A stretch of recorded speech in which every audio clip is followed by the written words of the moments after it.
오늘 우리는 역사 수업을 하게 됩니다. 생전 처음 들어보는 낯선 이름들도 많이 등장할 겁니다. 그러니 메모할 펜을 준비하셔야 할 겁니다. 지난 시간에 다니엘 4장을 마쳤는데요. 지극히 높으신 분인 유드헤이 바브헤이 여호와의 조언을 거부한 죄로 그분께서 약속하신 심판이 느부갓네살 왕에게 내려지는 장면을 보았습니다.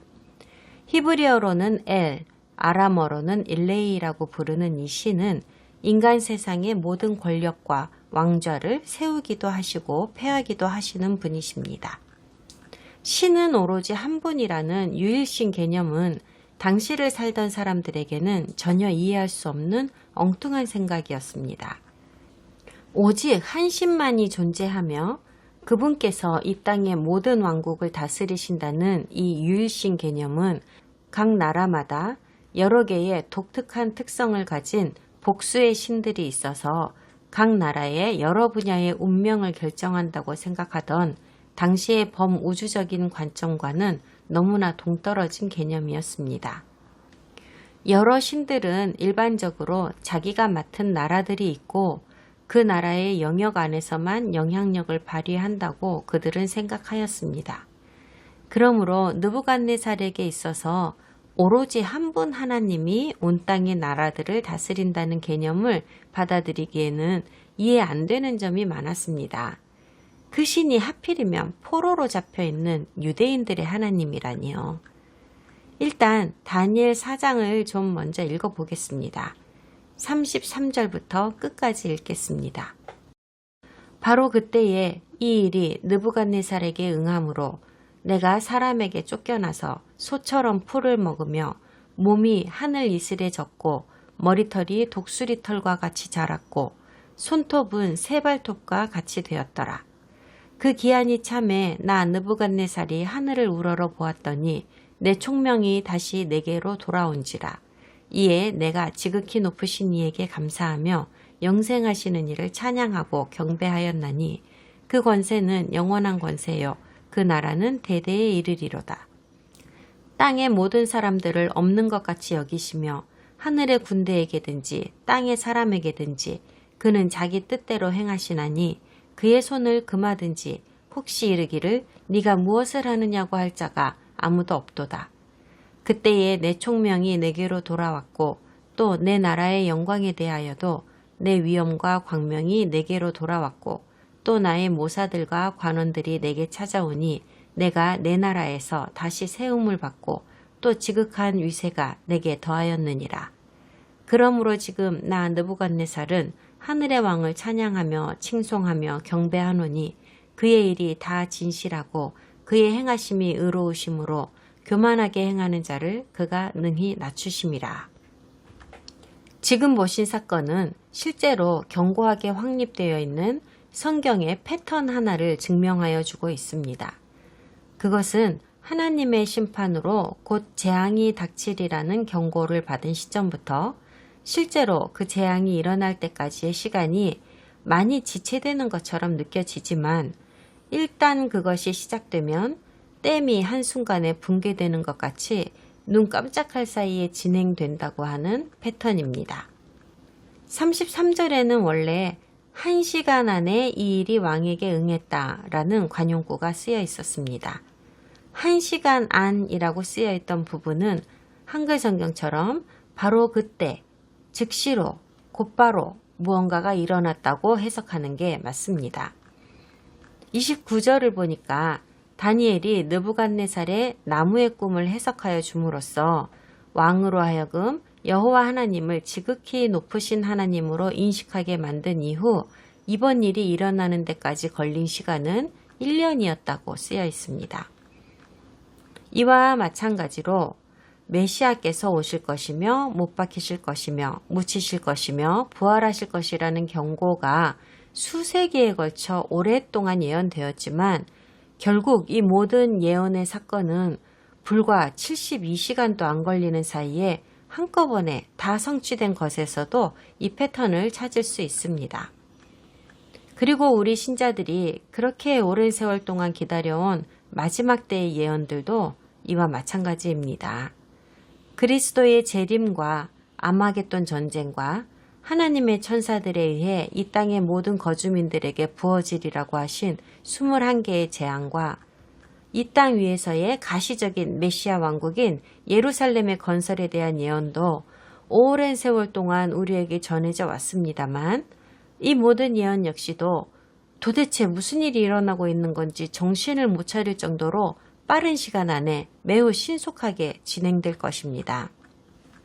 하나님의 7명절은 그리스도의 7개의 사역을 나타내는 것이라고 저는 생각하는데요. 그중 봄절기인 4개의 예언적 메시지는 이미 성취되었습니다. 그리고 가을절기인 마지막 3개의 예언들이 연속해서 쭈루룩 연달아 성취될 것입니다.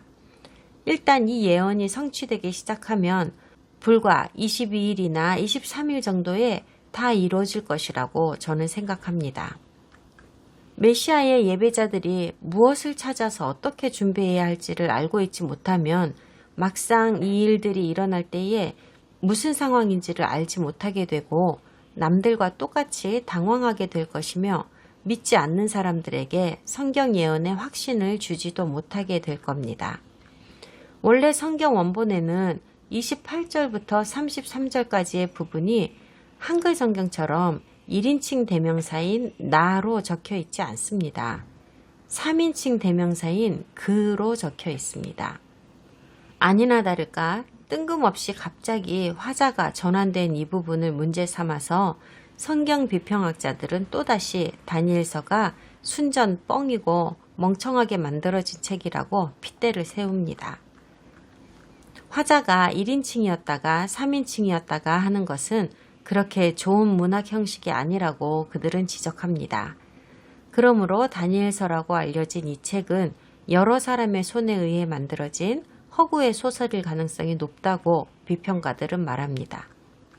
그런데요, 어느 부분에서 화자가 바뀌었는지를 잘 좀 보세요. 왕이 짐승의 마음을 받아서 짐승같이 되었다고 할 때부터 3인칭으로 쓰고 있습니다. 그러다가 7대가 지나서 그 기한이 찬 후에 다시 인간의 마음을 돌려받았을 때에 1인칭으로 복원됩니다.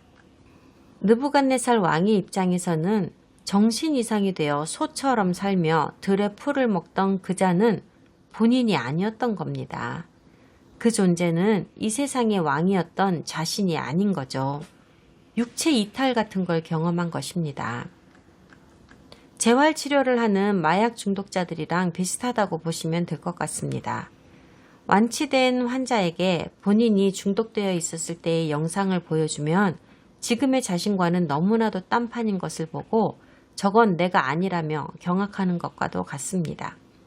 완전히 다른 두 명의 인간입니다.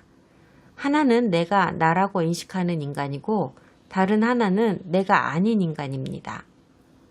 34절에서 이제 정해진 기한이 다 되어서 느부갓네살이 제정신을 차렸을 때에 그가 제일 먼저 한 일이 무엇이라고 하는지를 보세요. 하늘을 우러러 찬양을 하였답니다. 이것으로 우리가 알 수 있는 것은 그가 정신질환을 앓으면서 미쳐 돌아다녔던 7대 동안에 그것이 년이든 달이든 계절이든 간에요. 자기에게 무슨 일이 있었는지 왜 그런 일이 일어났는지를 그의 가슴은 기억하고 있었다는 뜻입니다. 도무지 헤어날 수 없는 악몽에서 깨어난 것처럼 이런 상황에 처해져 지냈던 날들이 그의 의식에 새겨졌고 이 모든 일이 일어난 이유를 다 깨닫게 된 것입니다. 그런 그의 즉흥적인 반응은 바로 그의 정신을 빼앗았다가 다시 돌려주신 그 하나님을 찬양하는 일이었습니다. 왜냐하면 이제는 그가 잃어버렸던 그의 왕국과 옛 삶도 도로 돌려받을 수 있을 거라고 그는 생각했기 때문입니다. 어떤 주석가들은 34절의 말씀을 느부갓네살 왕이 이스라엘의 하나님을 섬기기로 개종하였다는 의미라고 해석합니다. 그러나 C.F. 키엘이나 칼빈 같은 사람들은 그가 개종한 건 아니라고 말합니다. 저도 이 의견에 동의합니다.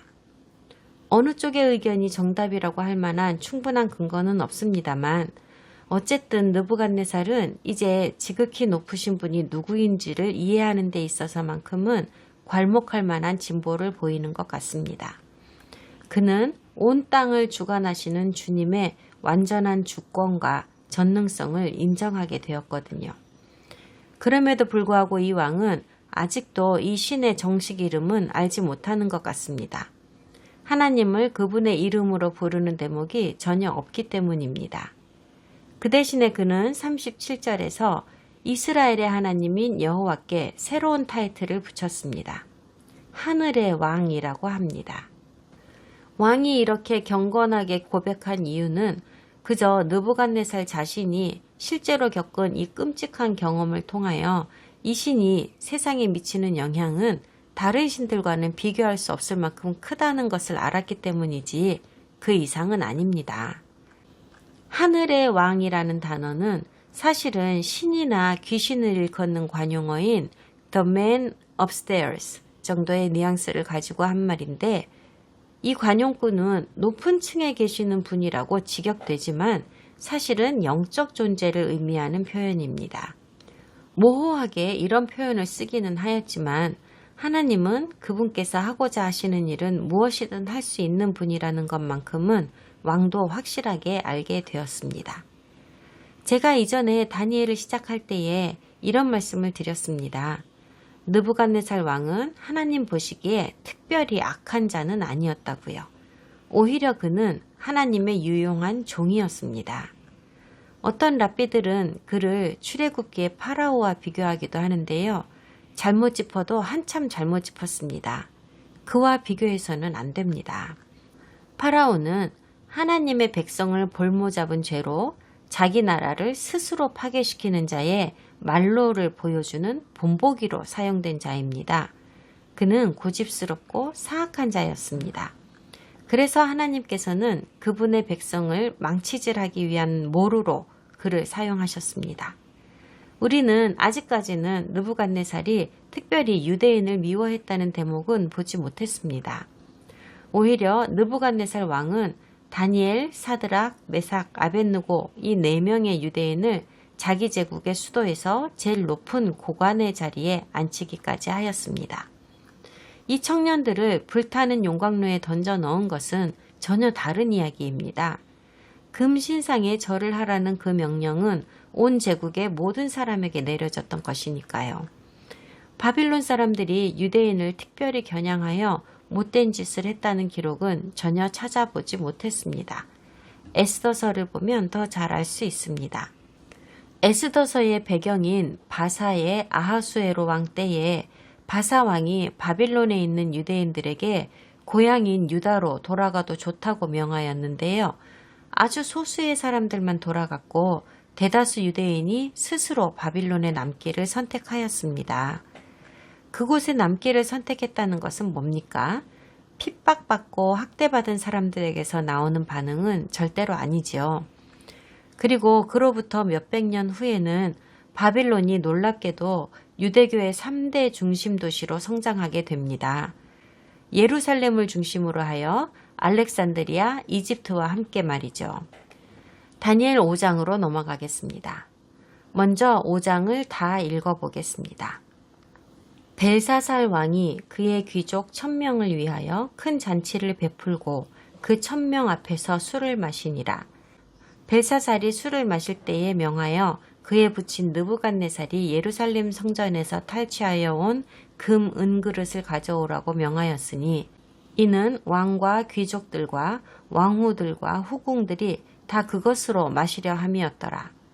이에 예루살렘 하나님의 전 성소 중에서 탈취하여 온 금그릇을 가져오매 왕이 그 귀족들과 황후들과 후궁들과 더불어 그것으로 마시더라. 그들이 술을 마시고는 그 금, 구리, 쇠, 나무, 돌로 만든 신들을 찬양하니라. 그때에 사람의 손가락들이 나타나서 왕궁 촛대 맞은편 석회벽에 글자를 쓰는데 왕이 그 글자 쓰는 손가락을 본지라. 이에 왕의 즐기던 얼굴빛이 변하고 그 생각이 번민하여 넓적다리 마디가 녹는 듯하고 그의 무릎이 서로 부딪힌지라. 왕이 크게 소리질러 술객과 갈대아 술사와 점쟁이를 불러오게 하고 바벨론의 지혜자들에게 말하되 누구를 막론하고 이 글자를 읽고 그 해석을 내게 보이면 자주색 옷을 입히고 금사슬을 그의 목에 걸어주리니 그를 나라의 셋째 통치자로 삼으리라 하니라. 그때에 왕의 지혜자가 다 들어왔으나 능히 그 글자를 읽지 못하며 그 해석을 왕에게 알려주지 못하는지라. 그러므로 벨사살 왕이 크게 번민하여 그의 얼굴빛이 변하였고 귀족들도 다 놀라니라. 왕비가 왕과 그 귀족들의 말로 말미암아 잔치하는 궁에 들어왔더니 이에 말하여 이르되 왕이여 만수무강하옵소서. 왕의 생각을 번민하게 하지 말며 얼굴빛을 변할 것도 아니니이다. 왕의 나라에 거룩한 신들의 영이 있는 사람이 있으니 곧 왕의 부친 때에 있던 자로서 명철과 총명과 지혜가 신들의 지혜와 같은 자니이다. 왕의 부친 느부갓네살 왕이 그를 세워 박수와 술객과 갈대아 술사와 점쟁이의 어른을 삼으셨으니 왕이 벨드사살이라 이름한 이 다니엘은 마음이 민첩하고 지식과 총명이 있어 능히 꿈을 해석하며 은밀한 말을 밝히며 의문을 풀 수 있었나이다. 이제 다니엘을 부르소서. 그리하시면 그가 그 해석을 알려드리리이다 하더라. 이에 다니엘이 부름을 받아 왕의 앞에 나오매 왕이 다니엘에게 말하되 네가 나의 부왕이 유다에서 사로잡아온 유다 자손 중에 그 다니엘이냐? 내가 네게 대하여 들은즉 네 안에는 신들의 영이 있으므로 네가 명철과 총명과 비상한 지혜가 있다 하도다. 지금 여러 지혜자와 술객을 내 앞에 불러다가 그들에게 이 글을 읽고 그 해석을 내게 알게 하라 하였으나 그들이 다 그 해석을 내게 보이지 못하였느니라. 내가 네게 대하여 들은즉 너는 해석을 잘하고 의문을 푼다 하도다. 그런즉 이제 네가 이 글을 읽고 그 해석을 내게 알려주면 네게 자주색 옷을 입히고 금사슬을 네 목에 걸어주어 너를 나라의 셋째 통치자로 삼으리라 하니 다니엘이 왕에게 대답하여 이르되 왕의 예물은 왕이 친히 가지시며 왕의 상급은 다른 사람에게 주옵소서. 그럴지라도 내가 왕을 위하여 이 글을 읽으며 그 해석을 아뢰리이다.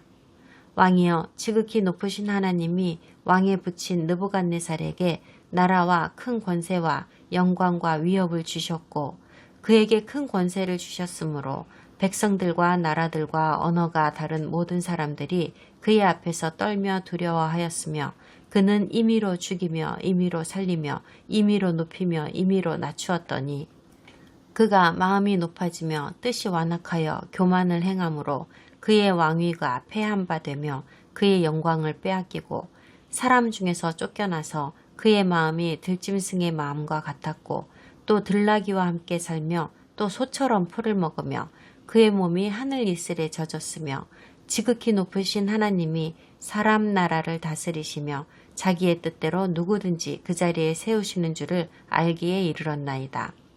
벨사살이여 왕은 그의 아들이 되어서 이것을 다 알고도 아직도 마음을 낮추지 아니하고 도리어 자신을 하늘의 주제보다 높이며 그의 성전 그릇을 왕 앞으로 가져다가 왕과 귀족들과 왕후들과 후궁들이 다 그것으로 술을 마시고 왕이 또 보지도 듣지도 알지도 못하는 금, 은, 구리, 쇠와 나무, 돌로 만든 신상들을 찬양하고 도리어 왕의 호흡을 주장하시고 왕의 모든 길을 작정하시는 하나님께는 영광을 돌리지 아니한지라. 이러므로 그의 앞에서 이 손가락이 나와서 이 글을 기록하였나이다. 기록된 글자는 이것이니 곧 메네 메네 데겔 우바르시니라. 그 글을 해석하건대 메네는 하나님이 이미 왕의 나라의 시대를 세어서 그것을 끝나게 하셨다 함이요. 데겔은 왕을 저울에 달아보니 부족함이 보였다 함이요. 베레스는 왕의 나라가 나뉘어서 메대와 바사 사람에게 준바되었다 함이니이다 하니 이에 벨사살이 명하여 그들이 다니엘에게 자주색 옷을 입히게 하며 금사슬을 그의 목에 걸어주고 그를 위하여 조서를 내려 나라의 셋째 통치자로 삼으니라. 그날 밤에 갈대아 왕 벨사살이 죽임을 당하였고 메대 사람 다리오가 나라를 얻었는데 그때의 다리오는 62세였더라. 오늘 다니엘 5장 진도를 많이 나가지는 못할 겁니다. 왜 그런지는 곧 알게 되십니다. 여러분은 인지하지 못하셨을 수도 있지만 5장을 시작하는 첫 구절은 지난 수세기 동안 기독교인들과 유대인들 사이에 끊임없는 언쟁과 불화를 조장하였습니다. 이런 불화를 조장한 문제의 단어는 바로 벨사살 왕입니다. 딱 4글자밖에 안 되는 이 단어가 얼마나 많은 문제를 만들었다는 걸까요? 엄청 많이요. 그래서 이 대목을 좀 장황하게 설명하고자 하는데요. 다니엘서의 나머지 부분을 이해하는 데에도 매우 중요한 역할을 하는 부분일 뿐만 아니라 성경에서도 가장 중요하다고 해도 과언이 아닌 이 책을 현대 성경 주석가들은 어째서 그렇게도 저평가하고 있는지를 알 수 있는 대목이기도 하기 때문입니다. 먼저 어떤 성경 번역본은 벨사살 왕의 이름을 다니엘의 이름인 벨드사살과 완전히 혼돈하기도 하였습니다. 이 두 이름은 매우 닮아 있습니다. 다만 다니엘의 바빌론 이름인 벨드사살에는 드가 들어있죠. 원래는 벨트사살로 트였는데 나중에 히브리어로 적을 때 드라고 바뀐 겁니다. 그러므로 벨사살과 벨드사살은 서로 완전히 다른 두 사람이라는 건 확실하고요. 그리고 최근까지도 바빌론에는 벨사살이라는 이름을 가진 왕은 없었다고들 알고 있었습니다. 심지어 왕뿐 아니라 바빌론 왕족들 중에서도 이런 이름을 가진 사람은 없었다고들 생각했습니다. 따라서 다니엘서는 허구의 소설이며 이 인물도 허구의 인물이라고 믿어왔습니다.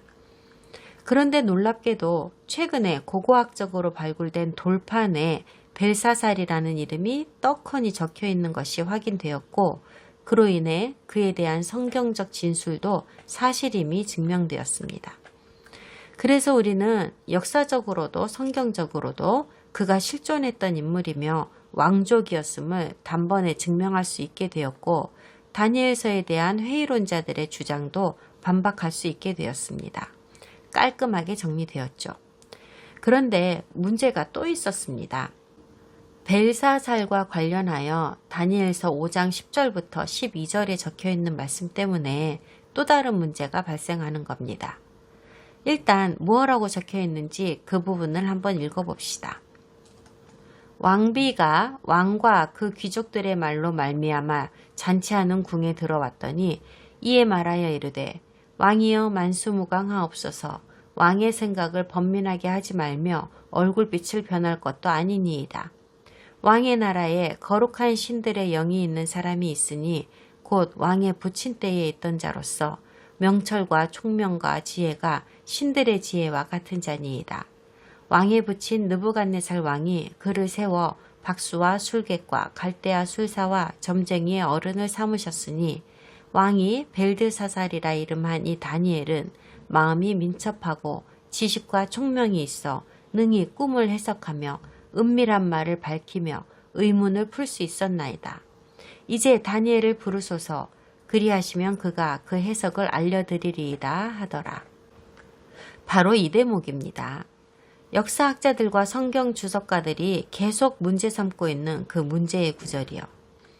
바빌론의 테후라면서 왕의 엄마가 등장하죠.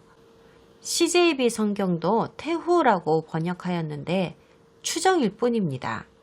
그녀가 벨사살 왕에게 다니엘을 불러서 이 신비로운 글자를 해석하게 하라고 말합니다. 그녀가 그녀의 아들이라고 추정되는 벨사살에게 말하기를 그의 아버지 느부갓네살이 다니엘을 고용하였고 그를 갈대아 술사들과 점쟁이들의 어른을 삼았는데 그가 아버지의 꿈과 환상을 정확하게 해석하였었기 때문이라고 합니다. 이게 뭐가 문제가 되냐면요. 성경의 다른 부분을 살펴보면 벨사살은 느부갓네살의 생물학적 아들일 수가 없기 때문입니다. 나중에 열왕기하 25장과 예레미야 52장에서 느부갓네살 왕의 뒤를 이어 왕이 된 사람은 그의 아들 에윌 머독이라는 말이 나오거든요. 그리고 역사 기록인 우룩 왕조 실록에도 보면 느부갓네살 왕의 생물학적 아들인 에윌 머독이 곧바로 뒤를 이어 왕이 되었다는 기록이 분명하게 있습니다. 그리고 5장의 마지막 부분에서 벨사살이 죽었다고 하고 6장에서는 메데 바사 제국이 곧바로 바빌론 제국을 이어받았다는 이야기가 나옵니다. 그러니까 여기에서 또 다른 난제가 하나 생기는 건데요. 예레미야서에서 말하기를 느부갓네살 왕조가 3대를 이어 바빌론을 통치할 거라고 했었잖아요. 그와 그의 아들과 그의 손자까지가 3대입니다. 이제 내가 이 모든 땅을 내 종 바벨론의 왕 느부갓네살의 손에 주고 또 들짐승들을 그에게 주어서 섬기게 하였나니 모든 나라가 그와 그의 아들과 손자를 그 땅의 기한이 이르기까지 섬기리라. 또한 많은 나라들과 큰 왕들이 그 자신을 섬기리라. 벨사살은 이 왕조의 3대에는 속하지 않는 사람으로 보입니다. 비록 태후가 느부갓네살 왕이 이 사람의 아버지라고 말하기는 했지만 말입니다. 그리고 우룩 왕조 실록과 또 다른 돌판에서 벨사살이라는 이름이 발견된 것도 사실이고 왕의 아들이라고 적혀 있는 것도 사실이지만 정작 그를 왕이라고는 칭하지 않았습니다. 그러나 다니엘서에서는 벨사살을 왕이라고 하고 있네요. 이것으로 성경 비평학자들은 자기들이 계속하여 주장해온 것이 사실임이 증명된다고 합니다. 이 책을 쓴 유대인 작가는 역사에 있어서 상당히 무지한 사람이며 결국 다니엘서는 다 거짓이라는 주장 말입니다. 그런데 2013년에 이 신비한 인물 벨사살이 누구였는지, 느부갓네살과는 어떤 관계였는지, 그는 언제 나라를 통치했는지, 그리고 이 여왕과의 관계는 어떻게 되는지를 다 알 수 있게 되었습니다. 먼저 느부갓네살부터 살펴봅시다. 느부갓네살이 바빌론의 왕이 된 것은 기원전 605년입니다. 그는 세상에서 가장 강하고 큰 제국으로 부상한 바빌론의 왕이라는 영광의 자리에 등극하였습니다. 그는 43년을 통치하고 기원전 562년 10월에 사망하였습니다. 그의 생물학적 아들인 에윌 머독이 그를 이어 통치한 기간은 2년이 좀 못됩니다. 여기 이 그림을 보시면 아멜 머독이라고 쓰여 있지만 에윌 머독과 같은 이름입니다. 표기가 좀 다를 뿐입니다. 그리고 그는 기원전 560년 8월에 살해당합니다. 그러므로 우리는 느부갓네살 왕조 중 예언에 있는 처음 두 세대의 통치를 본 것입니다. 느부갓네살 왕과 그의 바로 뒤를 이은 아들 에윌 머독입니다. 이제 여기서부터 복잡한 문제가 생깁니다. 그 다음으로 바빌론의 왕이 된 사람은 네갈 샤라우술입니다. 네리글리사르라고도 알려져 있습니다. 그런데 아카디아어 이름인 네갈 샤라우술의 가운데에 있는 샤라는 이 사람이 왕이라는 것을 나타내는 호칭입니다.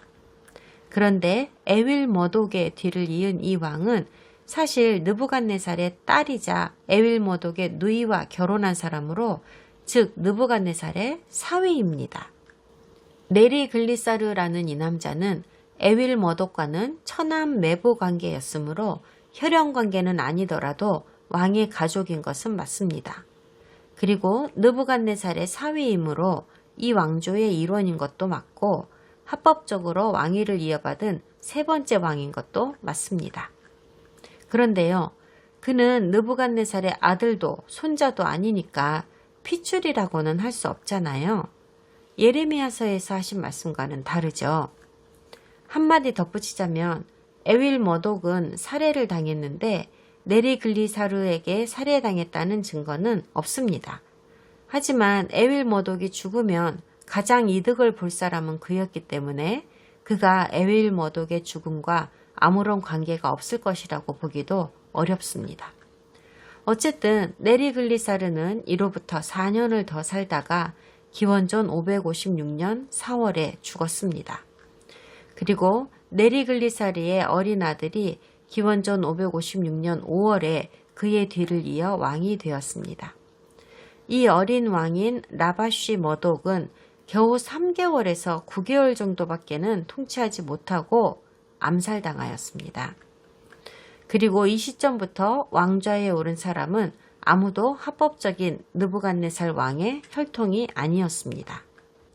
왜냐하면 어린 왕 다음에 왕이 된 사람은 아카디아어로는 나부나이드라고 하고 영어로는 나보니도스라고 하는 사람인데요.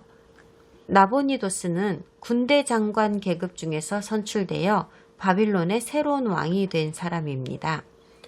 바빌론 기록에 의하면 그는 아람 사람 나부바라 수이키비의 아들이라고 하는데 이 사람은 느부갓네살 왕조 시대에 왕실에서 관료 일을 하던 사람이었다고 합니다. 그러므로 결국 느부갓네살의 유전적 혈통을 가진 왕의 통치는 그에 의해서 다 끝이 나버린 겁니다. 그런데요, 이제부터 이야기는 더욱 복잡해집니다. 조금만 더 참아주세요. 나보니도스에게는 벨샤라우술이라는 아들이 있었습니다. 우리가 아는 벨사살입니다. 드디어 찾았습니다. 다니엘 5장에 등장하는 벨사살이 바빌론 왕국의 마지막 왕이었던 것 같습니다. 하지만 그는 느부갓네살 왕조와 유전적으로는 연결되어 있지 않은 사람입니다. 다니엘 5장 11절로 되돌아가서 그럼 어떻게 해서 여왕이 벨사살에게 그런 말을 했는지를 좀 봅시다. 여왕이 이렇게 말했지요. 왕의 나라에 거룩한 신들의 영이 있는 사람이 있으니 곧 왕의 부친 때에 있던 자로서 명철과 총명과 지혜가 신들의 지혜와 같은 자니이다. 왕의 부친 느부갓네살 왕이 그를 세워 박수와 술객과 갈대아 술사와 점쟁이의 어른을 삼으셨으니. 자, 여기 이름 모를 여왕이 나타나서는 벨사살의 아버지가 느부갓네살이라고 말하고 있습니다. 하지만 방금 자세히 살펴보셨다시피 역사적으로 불가능한 이야기입니다. 성경 비평학자들의 말이 맞았던 걸까요? 다니엘서의 다른 부분에까지도 영향을 미칠 만한 치명적인 문제가 정말로 생긴 걸까요? 한번 봅시다. 19세기에서 20세기 사이에 가장 훌륭한 성경 주석가이자 언어학자인 R.D. 윌슨이라는 분이 있습니다. 이분은 60개 언어를 읽고 쓸 줄 압니다. 고대 성경 언어들을 포함해서요.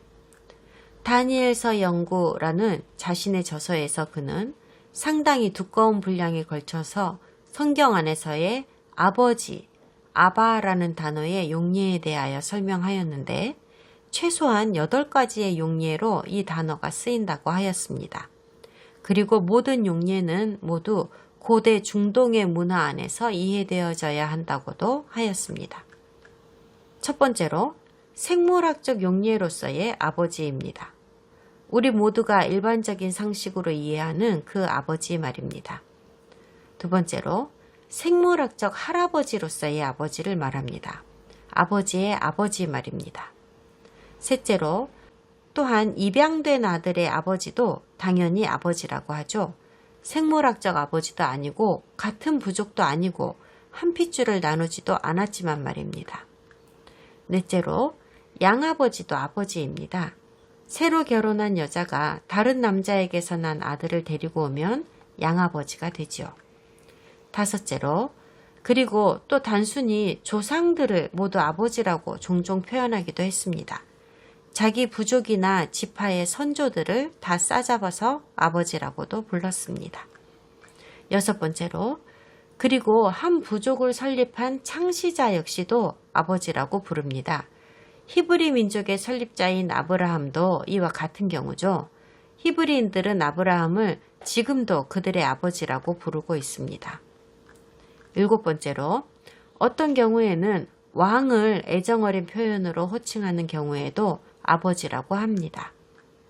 제 말의 요점은 이것입니다. 성경에서는 아버지라는 단어가 수도 없이 많은 용례로 사용되었으며 진짜 생물학적 아버지의 용례로 이 단어가 쓰인 것은 오히려 몇 번 안 된다는 것입니다.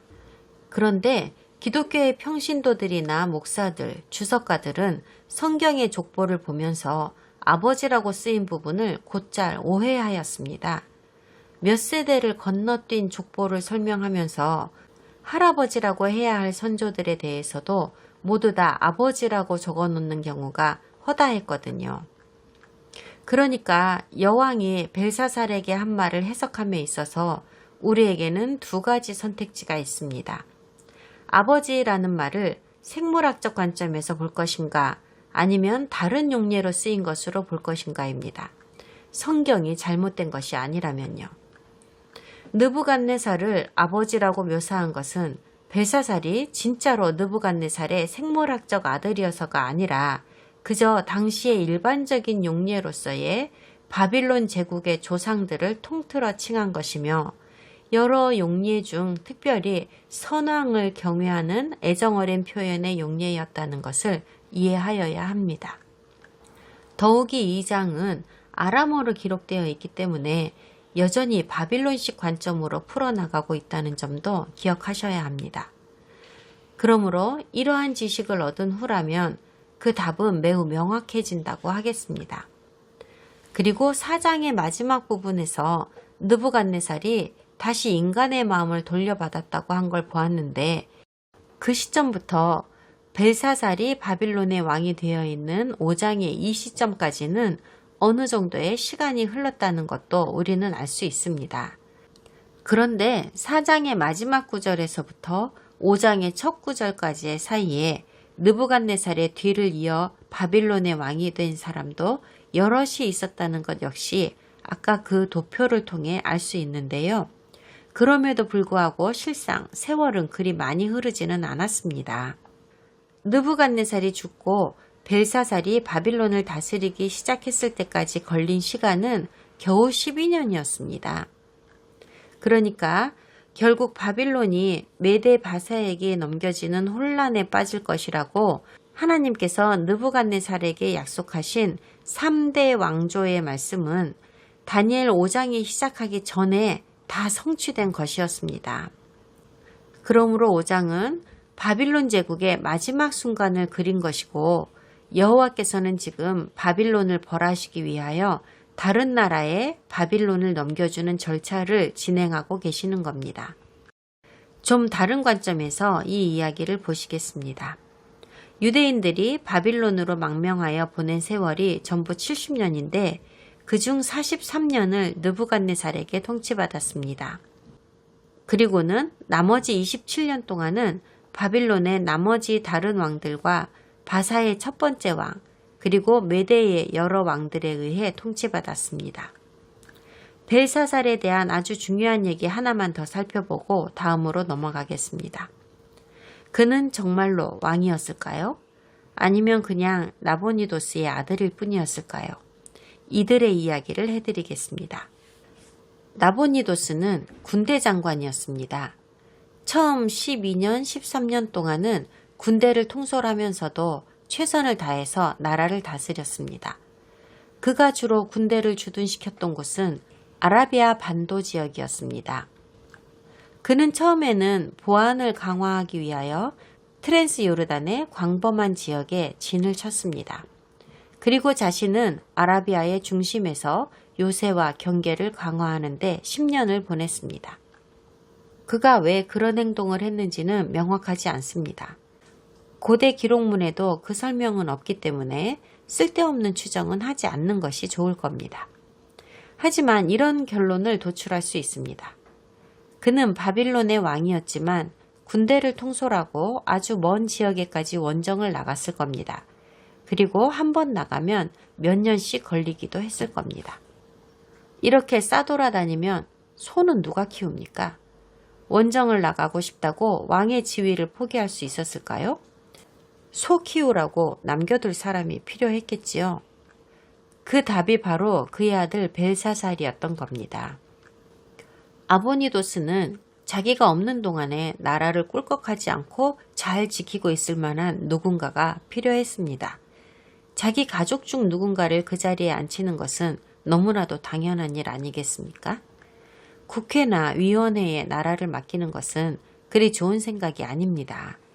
그가 없는 동안에 누구라도 일어나서 왕좌를 빼앗으려고 할 것이 틀림없으니까요. 여느 왕과 마찬가지로 그는 왕이라는 이름을 유지하면서 언젠가는 다시 왕좌로 돌아와 바빌론의 왕이 되려고 했던 겁니다. 바로 이런 이유로 바빌론의 역사 기록물들에는 벨사살이 바빌론 왕이 아니라 왕의 아들이라고만 적혀 있는 겁니다. 그럼 다니엘은 어째서 벨사살을 벨사살 왕이여 라고 불렀을까요? 사실 바빌론과 수메르의 역사 문헌들에는 나보니도스가 아랍에서 돌아와서 다시 바빌론의 왕좌에 앉았다고 하는 기록이 분명히 있습니다. 그런데 왜 바사와 메대가 바빌론을 점령했을 당시의 왕이 그가 아니라 벨사살이라고 성경에서는 말씀하시는 걸까요? 그저 추정을 할 수밖에는 없겠지만 결국에는 고대 중동의 관습과 상식에서 온 표현이라고 보는 것이 맞을 겁니다. 공식적으로 공동 통치를 선포한 상황은 아니라고 할지라도 나보니도스와 그의 아들 벨사살이 함께 동시에 통치하던 기간이었다고 보는 것이 맞습니다. 다윗 왕도 아들 솔로몬과 공동으로 통치한 기간이 있었잖아요. 공동 통치 기간 동안에는 두 사람 모두 왕이라는 칭호를 가집니다. 물론 주니어 왕의 칭호는 거의 명예직이라고 하겠지만 아버지 왕이 죽고 나면 주니어가 온전히 단독으로 정식 왕이 되는 거죠. 그러니까 아버지 왕이 몇 년 동안이나 나가 있는 동안에 아들 벨사살이 궁궐에 살면서 왕좌에 앉아 왕이라 칭함받은 것은 너무나도 자연스러운 일이었던 겁니다.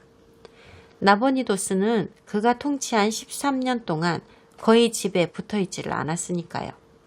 따라서 궁에서 일하는 사람들, 특별히 다니엘 같은 신하들은 바빌론을 통치하는 왕은 당연히 벨사살이라고 생각할 수밖에 없는 거죠. 그의 아버지가 아니라요. 사람들은 그냥 의뢰 이렇게 생각하고 있었고 다니엘에게도 이런 시스템이 이상한 것은 아니었습니다.